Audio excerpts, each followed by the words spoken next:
በድንጋይ አጥር በታጠረ ቤት ውስጥ በጠንካራ የብረት መዝጊያ በር ውስጥ ሆናችሁ ነገር ግን ደግሞ በውስጡ ሰላም አጥታችሁ ታውቃላችሁ? ከቤታችሁ ምንም አይነት ዕቃ ሳይጠፋ ምንም ንብረት ሳይጎድል ነገር ግን በየቀኑ ደስታችሁ፣ ፍቅራችሁና የቤታችሁ ሞቀታ እየተሰረቀ እንደሆነ ሲሰማችኋል? አዎ፣ ቤታችን ውስጥ ሾልከው የገቡ የልባችንን እረፍት የሚሰርቁ ጠዋት ማታ እንቅልፍ የሚነሱና በትንሽ በትልቁ የሚያነታረቁ የማይታዩ መንፈሳዊ ሌቦች አሉ። ዛሬ የምነግራችሁ እነዚህ የሰላም ሌቦች እነማን እንደሆኑ እና እንዴት ከቤታችን ጠርገል እንደምናወጣቸው የሚያሳዩ ጥልቅ ምስጢሮች ናቸው። እነዚህ ምስጢሮች ብዙ የፈረሱ ቤቶችን የታደጉና እናንተም ጋር ትልቅ ለውጥ የሚያመጡ ናቸው። እስከ መጨረሻው አብራችሁን ቆዩ። ይህ የዛሬው መልእክት የቤታችሁን ድባብ ለዘላለም የሚቀይር ይሆናልና። ሁላችንም ከውጪው ዓለም ግርግርና ድካም ስንመለስ ማረፍ የምንፈልገው ቤታችን ውስጥ ነው። ቤተሰብ ማለት በግዙፉ የሕይወት ውቅያኖስ ላይ ስንጓዝ ማዕበል ሲመታን የምንጠለልባት ብቸኛዋ መርከብ ናት። የቤተ ክርስቲያናችን ሊቃውንትና አባቶች ሲያስተምሩ ቤተሰብ ትንሿ ቤተ ክርስቲያን ናት ይላሉ። ዲያብሎስ ትልቋን ቤተ ክርስቲያን ማለትም አንድነትንና ፍቅርን ለማፍረስ ሲፈልግ ውጊያውን የሚጀምረው ከዚህቹ ከትንሿ ቤተ ክርስቲያን ከቤተሰብ ነው። ዛሬ በቤታችን ውስጥ ያለው ጭቅጭቅ፣ የባልና የሚስት አለመግባባት፣ የልጆች መረበሽ እንዲሁ በአጋጣሚ የመጣ አይደለም። ይልቁንም በስነ ልቦናዊ ክፍተቶቻችንና በመንፈሳዊ መዘላችን ምክንያት ሾልከው የገቡ ሌቦች ውጤት ነው። እስኪ እነዚህን ሌቦች አንድ በአንድ እንያቸው። ይህ እጅግ በጣም ጠቃሚ የሆነ መልእክት ለብዙዎች ይደረስ ዘንድ ቪዲዮውን ላይክ በማድረግ እንድትጀምሩት በአምላካዊ ፍቅር እንጋብዛለን። የመጀመሪያው እና ዋነኛው ሌባ የውጪውን ዓለም ሸክም ወደ ቤት ማምጣት ነው። አንድ ታታሪ አባት ነበሩ። እኒህ አባት በጠዋት ወጥተው ማታ ሲገቡ ለቤተሰባቸው የሚያስፈልገውን ሁሉ አሟልተው ነበር የሚመለሱት። ነገር ግን እኒህ አባት የቤታቸውን ደጃፍ ተራምደው ሲገቡ የቤቱ ድባብ በድንገት ይቀየራል። ሲጫወቱ የነበሩ ልጆች በድንጋጤ ይሸሻሉ። ሚስትየዋ በስጋት ትታወቃለች። እኒህ አባት ሳያውቁት ከውጪ ይዘውት የሚገቡት ትልቅ ሌባ ነበረ። የውጪውን ዓለም ጭንቀት፣ የሥራ ቦታቸውን ንዴት፣ የአለቃቸውን ቁጣና የሰዎችን ክፋት ልክ እንደ ካፖት ደርበውት ይገቡና ምንም ጥፋት በሌለው ንጹሕ ቤተሰባቸው ላይ ይረጩት ነበር። ይህ ሁኔታ በዘመናዊው ስነ ልቡና ዲስፕሌይስድ አግሬሽን ወይም ቁጣን በማይመለከተው ሰው ላይ ማራገፍ ይባላል። በሥራ ቦታ የገጠመን መረበሽ መውጫ ሳያጥ በአቅም በሌላቸውና በቅርባችን ባሉ ቤተሰቦቻችን ላይ ይፈነዳል። ይህ መንፈሳዊ ሌባ ፍቅርን ይበላል። ቅዱስ መጽሐፍ በኤፌሶን መልእክት ምዕራፍ 4 ላይ በቁጣችሁ ላይ ፀሐይ አይገባ ይለናል። በውጪው ዓለም የገጠማችሁን መከፋት በቤታችሁ በር ላይ አራግፋችሁ ግቡ። አባቶቻችን ወደ ቤት ሲገቡ ሰላም ለዚህ ቤት ይሁን ብለው የሚገቡት ዝም ብሎ አይደለም። የውጪው ርኩስ መንፈስ፣ የውጪው ጭንቀት ከደጃፍ እንዳያልፍ ነው። እናንተስ ወደ ቤታችሁ ስትገቡ ምን ይዛችሁ ነው የምትገቡት? የፍቅርን ፈገገኛ ወይስ የውጪውን ዓለም ቁጣ? ለቤታችሁ በረከት የሚበጀው ምርጫ በእጃችሁ ላይ አለ። ሁለተኛው የሰላም ሌባ የማወዳደርና የምስጋና ማጣት ሌባ ነው። አንዲት እናት ነበሩ። እጅግ የተዋበ ትዳር፣ አፍቃሪ ባል እና ጤናማ ልጆች ነበራቸው።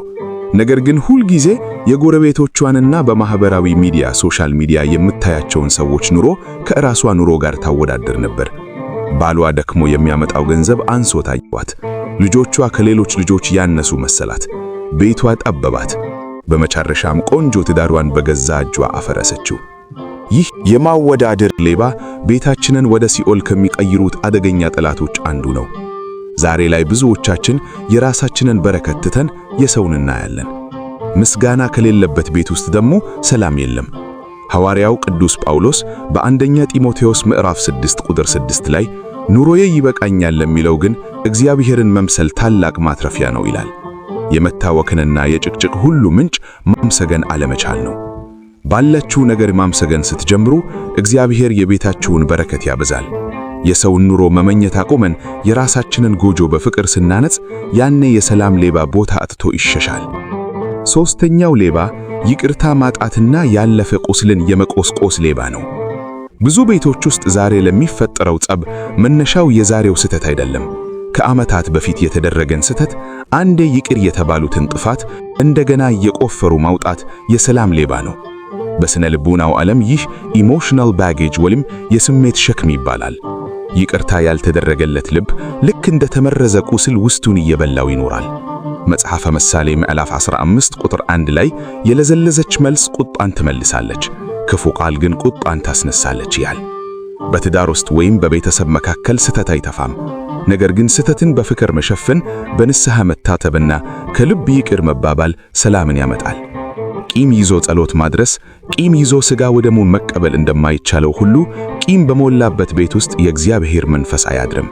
ሌላው ቀርቶ በሳይንሱ እንኳ የቂም መንፈስ ለደም ግፊት፣ ለልብ ህመምና ለድብረት ዲፕሬሽን እንደሚዳረግ ተረጋግጧል። ስለዚህ ይህንን ሌባ ለማባረር ያለፈውን መርሳትና አዲስ ገጽ መክፈት ግድ ይላል። አራተኛው ሌባ ደግሞ የመንፈሳዊ ባዶነትና የጸሎት መቋረጥ ነው። ቤታችሁ ውስጥ ቅዱስ ዕጣን ይጨሳል? የቤተሰብ ጸሎትስ አለ? እናት አባትና ልጆች በአንድነት ቆመው ፈጣሪያቸውን ያመሰግናሉ? የቤተ ክርስቲያናችን ሊቃውንት በተደጋጋሚ እንደሚመክሩን ጸሎት የሌለበት ቤት ጣሪያ የሌለው ቤት ነው። ማንም የፈለገው ክፉ መንፈስ በቀላሉ ይገባበታል።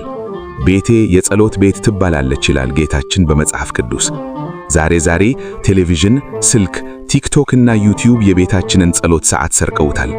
በመንፈሳዊነት ያልተጣረረ ቤት ደግሞ ለጭቅጭቅ የተጋለጠ ነው። ጠዋት ስንነሳ በስመ አብ ብለን ጠበል ጠጥተን ማታ ስንተኛ ልጆቻችንን መርቀን ጸልየን ቃልተኛን እንዴት ሰላም እናገኛለን? መንፈሳዊ ባዶነት በቤተሰብ መካከል ትልቅ ገደል ይፈጠራል። ስለዚህ ይህንን የመታወቅ ምንጭ ለማስወገድ በየቀኑ ምንም ያህል ብንደከም እንኳ አጭር የቤተሰብ የጸሎት ጊዜ ሊኖረን ይገባል። አምስተኛውና የመጨረሻው ሌባ የውጭ ጣልቃ ገብነት ነው። ትዳርና ቤተሰብ የምስጢር ካዝን ነው። የባልና የሚስት ምስጢር ከቤቱ ግድግዳ ማለፍ አይለበትም። ነገር ግን ዛሬ የቤታችንን ምስጢር ለጓደኛ፣ ለጎረቤት አልፎ ተርፎም በማህበራዊ ሚዲያ ለዓለም እናካፍላለን። እናታችን ቅድስት ማርያም በቃና ዘገሊላ ሰርግ ዋይን ባለቀ ጊዜ ጮኻ ለሰው አላወራችም። ሄዳ በቀጥታ ለልጇ ለኢየሱስ ክርስቶስ ነው የነገረችው። የቤታችንን ጎደሎ፣ የትዳር አጋራችንን ድክመት ለሰው ስናወራ ሳናውቀው የሰላም ሌቦችን በራሳችን እጅ ጋብዘን እያስገባን ነው። የሰው ምክር ሁል ጊዜ ቅን ላይሆን ይችላል። ስለዚህ የቤታችሁን ክብር ጠብቁ።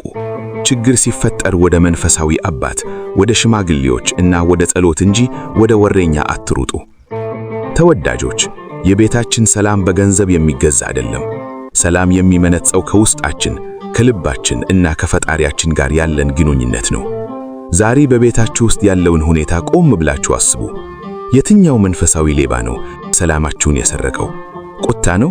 ማወዳደር ነው? ቂም ነው? ወይስ የጸሎት ማጣት? ከዛሬ ጀምሮ የቤታችሁን በር በመንፈሳዊ ጥንካሬ ቆልፉት። ለትዳር አጋራችሁ የፍቅርና ይቅርታ እጅ ዘርጉ። ከልጆቻችሁ ጋር ጊዜ አሳልፉ። በቤታችሁ ውስጥ የጸሎት፣ የምስጋናና የቅዱስ ዕጣን መዓዛ ይኑር። እግዚአብሔር አምላክ የፈረሰውን ይጠግናል፣ የጎደለውን ይሞላል፣ የታወከውን ያረጋጋል። በቤታችሁ ውስጥ ሰላም፣ ፍቅርና በረከት እንዲሞላ የዘውትር ጸሎታችን ነው። ይህ መልእክት እናንተ ጠቃሚ ሆኖ ካገኛችሁት ለሌሎችም የሰላም መንገድ እንዲሆን ሼር በማድረግ አጋሩ። ሐሳብ አስተያየታችሁን ከታች ባለው ኮሜንት ላይ አስፈሩልን።